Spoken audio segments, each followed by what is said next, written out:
मी फक्त तुला हे विचारायला आलो की काल मी जे तुला नयनाबद्दल सांगितलं त्याच्यामुळे तू माझ्यावर चिडलायस का?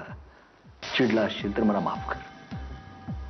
हे बघ, जे मी बघितलं ते तुला सांगितलं, तुझी काळजी वाटते म्हणून.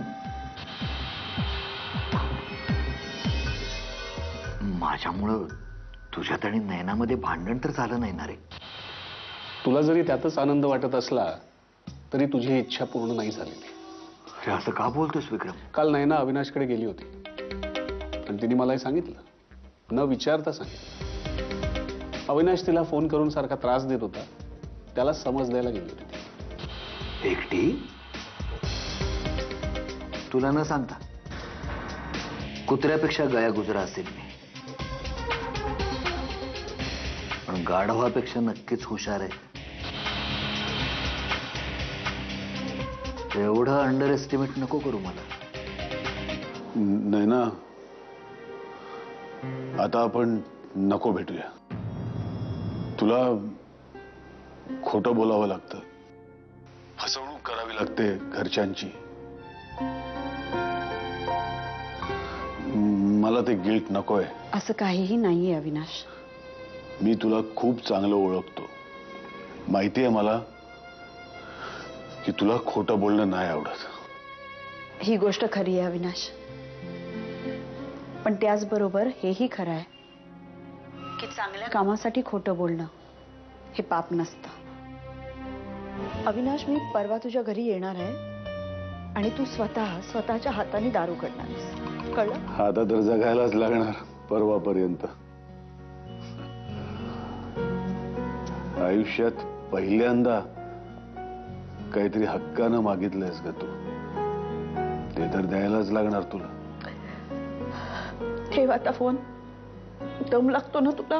नाही ना, म्हणजे माझ्या बायकोच्या संदर्भात आहे. 4 कोटी रुपयांच्या संदर्भात? नाही नाही, हे वेगळंच आहे.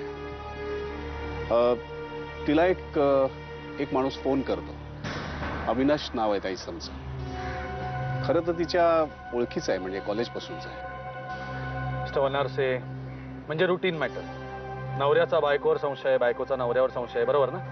नाही, हा नुसता माझ्या मनातल्या संशयावर आधारित नाहीये. हा खरंच हाडामासाचा एक माणूस आहे. खरं तर पूर्वी नयनाच्या प्रेमाखातर तो स्वतःचा जीव द्यायला निघाला होता. मला त्याची माहिती आहे आत्ताची. पण ती माहिती तुम्ही सुद्धा काढू शकता की?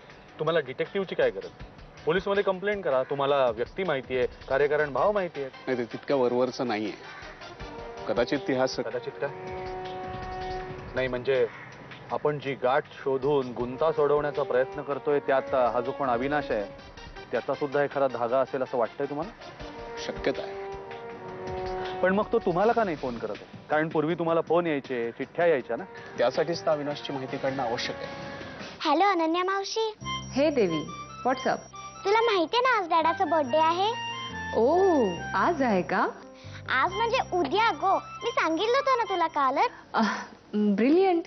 तू किती वाजता येशील? आता मला काम आहे, मी फोन ठेवते. Okay okay. हा, आणि अनु मावशी, डॅडाला चुकून सुद्धा कळून नको देऊ, नाही तर मग सगळा पचका होईल. डोंट वरी, मी काळजी घेईन. बाय. आणि उद्या नक्की ये. बाय. Bye, take care.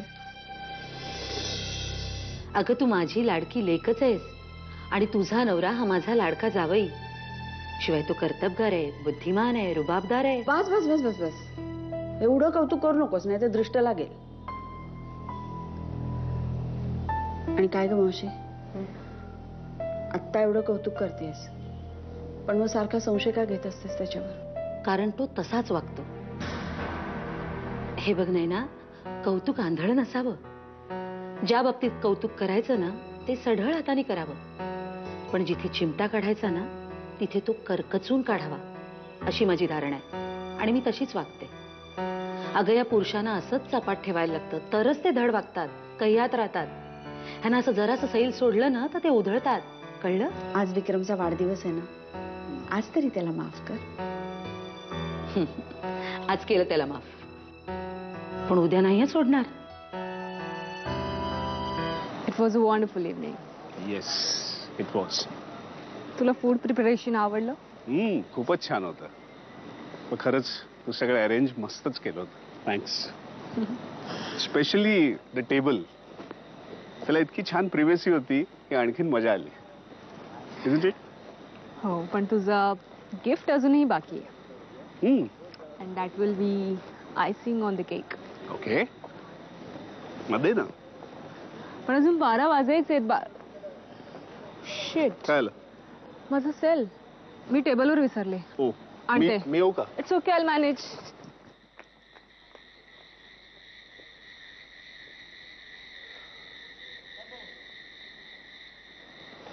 हे विक्रम, हाय.